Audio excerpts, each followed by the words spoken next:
the biggest chronos you need to get, and yeah, it's like you don't win a fight if you start hitting these big spells. They also got an Aghanims on Skyrat. There's a lot of damage coming from him. He has the double Mystic Flare as well, so he's just destroying them. But I actually thought the moment Ricky gets that Manta, the game is pretty much settled and VP Prodigy will be able to take it. But he gets that Manta and then it's so easy for them to catch him. They caught him off quite a few times. He dies in that chrono, and afterwards you have absolutely no item progression from Ricky. He has Manta, 2 Raid Bands, Power Threads. It's... Yeah.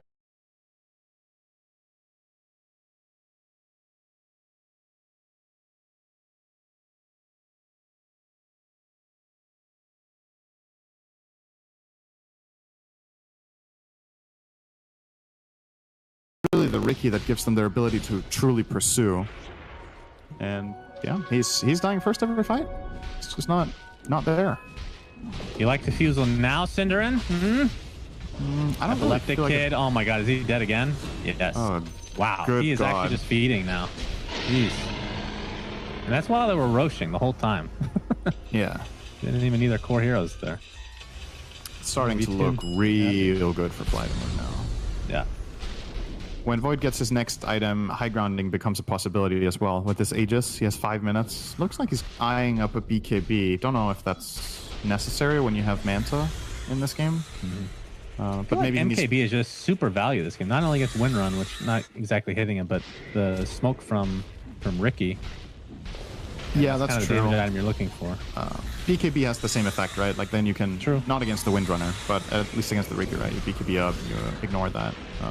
And usually, historically, you would see carries a lot of the time go Manta plus BKB against Treant because the overgrowth is just too big of a problem, as well as his old root. But now without that one, I don't know if you really need both anymore. It still probably is a feel-good item. It's still a bit low on the damage side, but for now they're holding up with Skywrath and Pango. Didn't foresee Pango having this good of a game. I think it's really played a big role. General is doing so much damage in this game. Well, it's a combination of that and the fact that Epileptic Kid on the Ricky. I mean, look at his net worth. He is... I mean, then again, Skywrath Mage is not doing that well either, and that was their mid, right? So, but Pango's made up for it. That's the big difference, I suppose. Aloha Dance is initiated on. There's the Shackle. We haven't seen those in a while, but Chronosphere onto 3 heroes. That is an Aghanim Scepter. Skywrath Mage, a double kill for V-Tune as a result. Overgrowth to follow, but that's the Manta taking that off completely. Ein looks like he'll be finished off with ease, and that nice double stun, repeated stun from General. And this is looking real good. In fact, they're just going to call it GG. DPP is ready for the next one. Ricky died so hard this time, he died for real. And they were done. Yeah, he's not coming back up. They're not playing 4 on 5. Epi was out of there. Yeah. Really nice play from FlyToMoon in this game. I think, I mean, it's easy to say after they win, right? But they had some awesome chronos. They really, I think they took a lot of advantage of just small moments of opportunity. Like every time Ricky was out of position, they were really quick to react and jump on it. I think for me, the defining story of the game is just Ricky getting caught. Every fight, 4 fights in a row, and then the game went out of control. And I don't mind the GG call here. I think at this point, this game is really, really difficult for VP Prodigy. Yeah, it was definitely snowballing out of control. But we'll see what the panel has to say. Is this is now tied up 1-1. What do you guys think? Please. Yeah, me too. I think the same way. Yes, Please. I agree. I agree with everything they just said. All right, looks like we're going to take over for the panel because we're just that awesome. We're going to take a quick break, and we'll see you guys for Game 3. God has arrived.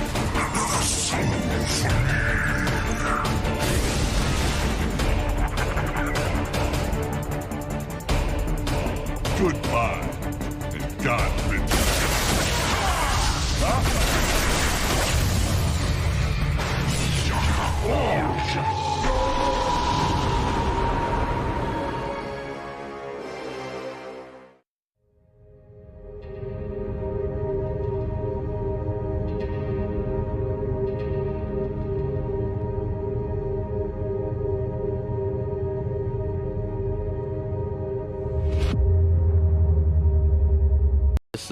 group stage is how that early aggression, teams felt like they had to fight. They felt forced to own certain areas of the map, and I think you see FlyToMoon here, like they identified, oh wait, hold on a second. This isn't some logical aggression coming out. This is them just trying to be bullish and to try and bully us out of the game, which we have the big spells, and if we just connect on them, they can. And yeah, FlyToMoon just punishing them. Now you saw there on who you guys at home can vote for if you head to mvp.weplay.tv. And Dendy's working his way up because we got told by production that this was the live votes as it goes on. Now, admittedly, right, it's $5,000, which is a nice little bit of a cash prize to come out there, but we did say some of these votings can come down to the fan favourites more so than the ability in the game. Yeah, it's early days. It's not only fan favorites, just the chat being mean at this point, then he's still being up there. Well, that's actually the best one. There was some tournaments which tied their MVP vote to Twitch chat, and it'd be like Twitch chat would always decide like who was like the least impact player in this game, and then they'd always sneak in the win somehow. It's two things. It's the worst player and the player with the easiest nickname. You know, if you have a kind of complicated or long nickname, no one's gonna write I'm not typing that. Yeah. Just give up on it. You just vote for someone with 3 letters in his nickname. Zai. Easy, even though he was most of the time MVP anyway. The real MVP. Now, T-Gov, question for you. Any more sold on that Pango? Yeah. Did it pay off for you enough to say, oh, okay, this is viable? In this draft, I was a fan of the idea that they covered it well. Because you have the Void, because you have this factor which I'll start the fight, I then have the Pango. Or even second to that, you have the Pango can start the fight, and then at least you have that second factor coming in, right? So it's the mirroring team fight that both of them can present towards each other. So yes, I'm sold on the how they drafted into it for sure. Okay. But I'm still kind of like, this game's a little bit more. It's hard to read simply because I feel like Prodigy maybe just didn't show the respect. Like Lizard was saying, the lack of desire to really find the true way of winning, and it was just like, oh well, let's just coast our way through it. And maybe we're wrong on this, but it just felt watching it. There felt no energy in the win. It was just the oomph wasn't there. There was just no oomph. It literally was that way, and I can't blame them as well.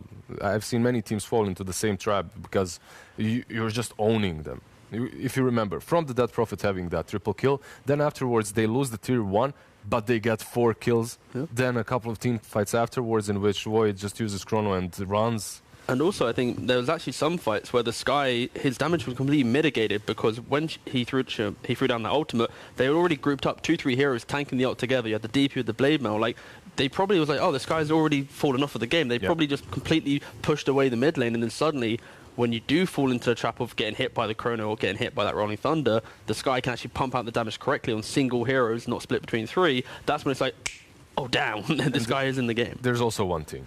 I'm going to go back to this Wind Ranger, position 4. Absolutely no contribution later on in the game. Some shackle shots definitely did work, but as Sint has said in the pubs, if save pops off, he really can do a lot. Because that hero desires items, needs items to really be that strong force in the mid game. Something like Phoenix, let's say, doesn't need anything, just needs a couple of levels, and that's pretty much it. He will bring you the damage at least that's necessary in the mid game. But that's why Phoenix was banned out, and there are other options. That was the problem though. It's like you have these other options, and you went for the Wind Ranger, and look what happened. It's just trying it out, giving it a little test. The game 2, maybe this was the thing. They're like, let's see what the Wind Runner's like. Give it a vibe check. Yeah, good failed. Vibe. Actually, no. Technically, it passed for a little bit of vibe, and then it was like, when the true check came in to win the game, that's when it got hit with the fail. Yeah, it's also very interesting that he had such a low net worth throughout the game. He was bottom net worth. Yeah, he was bottom net worth considering that it is a Wind Ranger. So you can always use that power shot to get some farm, to be on the map, to outpush the wave. Ah, that's it. He didn't steal the kills. You have that nuke from such a distance, he should be able to steal these kills. And that same nuke gave such a huge advantage to FTM because Rubik steals it, he has his passive, there's an Ancient Seal coming from the Skyrat mage, and suddenly Timbersaw, who's supposed to be super tanky beast, loses 60% of his HP with one single spell. Yeah, that's the problem, right? We were saying this. How many times have we seen Timbersaw banned out so early on across multiple times of the drafts? We get to finally see it in play, and, well, VP Prodigy didn't manage to put it to work so well. I guess that's the final point, really, is the fact that you have, for their lineup, it's very much you can win that early, but you are all very the clunky boys, right? Tree, DP, Timber, they're all just like There's no burst. Yeah, there's no real we burst. exist, we float between the fights. So if you do get stuck in that kind of tunnel vision mindset where you don't really have an out of the game, you can just feel you're very slow, and then suddenly that's when they outpace you and just work you. Now, FlyToMoon, though, was this better what you saw from them? Okay, we talk about what VP did wrong, but will FlyToMoon maybe impress you more in what we've seen from them? Because we spoke about their previous games against some heavy hitters. They were able to do the damage. Can they now try and come back into this? Is it better style? They can definitely take the series. I don't think that VP Prodigy is a kind of a team that's completely out of FlyToMoon's league. Yeah. Definitely not. I think FlyToMoon can take a series off of anyone in the CIS after the showing they had versus Virtus.pro. At the same time, this last game didn't really impress me. Even though they won it, it wasn't that great. Their draft as well was wonky. The laning stage was pretty much